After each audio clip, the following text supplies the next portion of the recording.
है, प्रचलन के नाम है, लेकिन जब तुम हमारे साथ जुड़ना चाहती हो, जब स्मरण के द्वारा तुम हम तक पहुंचना चाहती हो, तो चांगदेव राउल हमारा नाम है।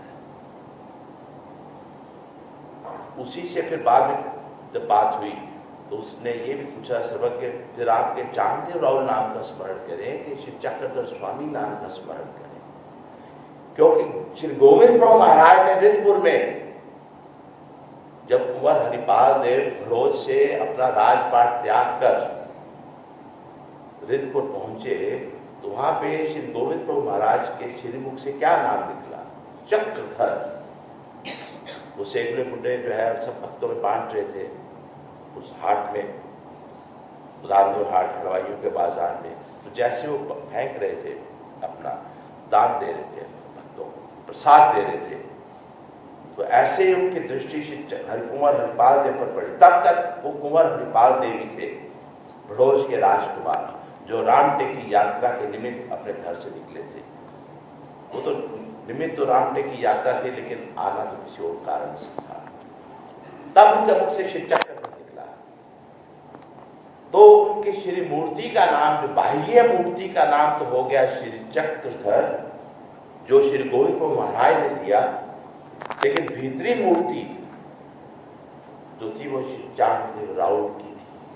तो उन्होंने मैदाइसा से यही कहा कि हमारे जो आंतरिक श्री मूर्ति है वो चांगदेव राउल की है, और बाह्य मूर्ति जो श्री गोविंद प्रभु महाराज ने जो उनको नाम दिया वो चक्रधर स्वामी, चक्रधर। तो इस मूर्ति का देखो, शास्त्रों में एक बात आती है कि परमेश्वर जब अवतार लेते हैं, हमारा क्या सिद्धांत है कि परमेश्वर मूलतः निराकार है। निराकार से वो साकार होते हैं।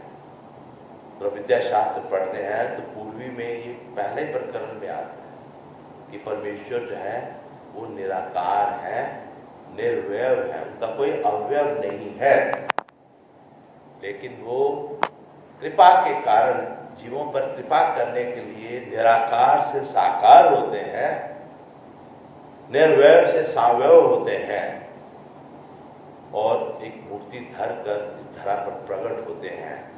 और मात्र प्रकट ही नहीं होते, अपना सन्निधान भी देते हैं। महज प्रकट हो जाना काफी नहीं है परमेश्वर का। जब तक वो अपना सन्निधान नहीं देंगे, तब तक भक्तों को सेवादास से कहाँ अवसर मिलेगा? तब तक वो ज्ञान का श्रवण कहाँ कर पाएंगे?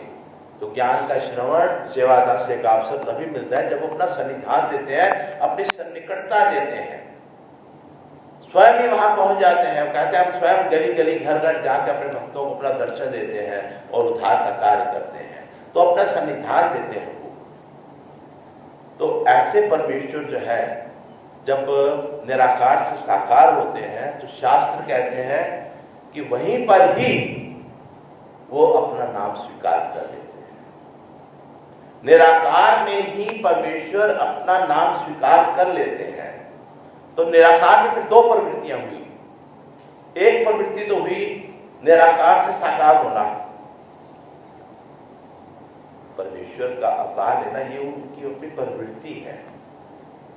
तो उसी प्रवृत्ति के कारण वो साकार हुए। और दूसरी उसकी प्रवृत्ति क्या है कि अपना एक नाम लेना, कि क्या नाम हम स्वीकार करने जा रहे हैं। तो इस तरह दो बातें हमारे सामने आ गई। एक, जो नाम उन्होंने अपनी प्रवृत्ति में लिया, स्वीकार किया, उस नाम को हमने स्वीकार करना है। और जिस नाम का उन्होंने प्रकट रूप में अभिमान लिया, जिस नाम का उन्होंने प्रकट रूप में अभिमान लिया, उस नाम को भी हमने स्वीकार करना है। तो नाम स्मरण कीजिए, नामी अभिमान। नाम का, उस नाम का हमको स्मरण करना चाहिए, क्योंकि नाम जो नामिया है, जिसने उस नाम को स्वीकार किया है, उसको उसका अभिमान आता है। नामी अभिमान आता है, उसका उनको अभिमान आता है। कि जो प्रवृत्ति में हमने स्वीकार किया, जो हम जिस नाम का हमने अभिमान लिया, हमारे भक्त भी उसी नाम का ही उच्चारण कर रहे हैं। तो परमेश्वर का वो नाम जो उनकी प्रवृत्ति के अनुरूप है, जिसका उन्होंने अभिमान लिया हुआ है, उस नाम को ही हमने स्वीकार करना है, उसी नाम का ही हमने स्मरण करना है। तो ये हमको शुरू की बातें जो ध्यान में रख लेनी चाहिए कि कौन सा नाम हमने लेना है। तो इसमें कोई संदेह नहीं कि हम श्री कृष्ण को श्याम सुंदर, कमल नयन इत्यादि कहते हैं, गिरधारी कहते हैं, बनवारी कहते हैं, सब ठीक है, लेकिन स्मरण के समय तो हमें वही नाम लेना है जो मूल रूप में हमारे शास्त्र जिसका जो है प्रमाण सहित हमको रास्ता बतलाते हैं और जो उन्होंने स्वीकार किया हुआ है, जिसको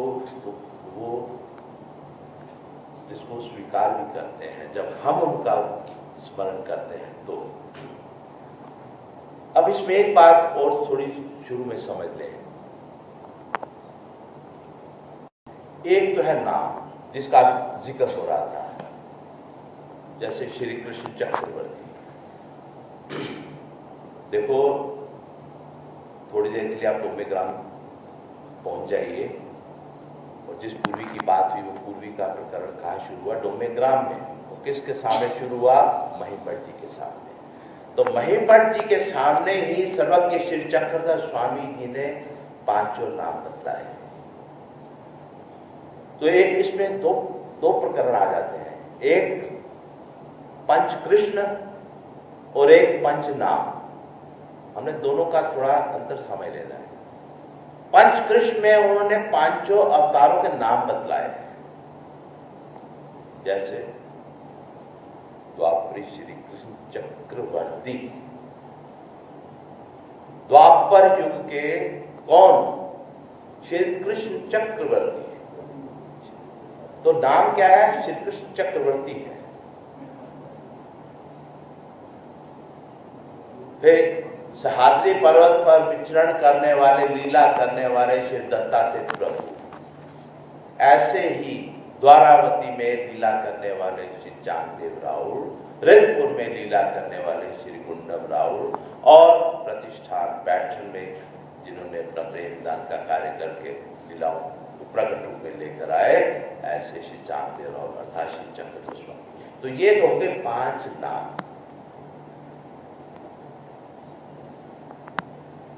और दूसरा जो हम बात करते हैं पांच नाम, वो क्या है? जो मंत्र रूप में है। जब हम कहते हैं बाबा जी सानू नाम देना, तो नाम तो हमको पता है पांचों अवतारों के, जयकारा बोलते रहते हैं, उनका नाम तो हमको मालूम है। फिर हम कहते हैं बाबा जी हमको नाम दो, हमें नाम दीजिए। तो यहाँ जो कह रहे हैं हमें नाम दीजिए, अर्थात जो नाम मंत्र रूप में है, पूरा का पूरा नाम जो भगवान श्री चक्रधर स्वामी जी ने महिमभट्ट को बतलाया, वो पंच नाम है मंत्र रूप में। उस मंत्र रूप में फिर पूरा का पूरा नाम का जो है, अब नाम मैं उसका उच्चारण नहीं करूंगा, लेकिन जो मंत्र रूप में नाम है वो है मंत्र रूप नाम, और एक है नाम जिसका उच्चारण हम जदा कदा करते रहते हैं। अब प्रश्न ये है कि हम नामों की बात कर रहे हैं कि गुरु मंत्र रूपी नाम की बात कर रहे हैं। हमने परमेश्वर का ध्यान करना है, हमारे भाव परमेश्वर के साथ जुड़ रहे हैं, तो हम श्री चक्रधर स्वामी बोले कि पूरा का पूरा पांचवा नाम बोले। अब जो प्रसंग आते हैं हमारे लीला चरित्र में या भगवान श्री कृष्ण की कथा में, कि जैसे द्रौपदी के सामने विपदा पड़ी, कौरवों के राजमहल में उसकी जो उसके सामने जो परीक्षा की घड़ी आई,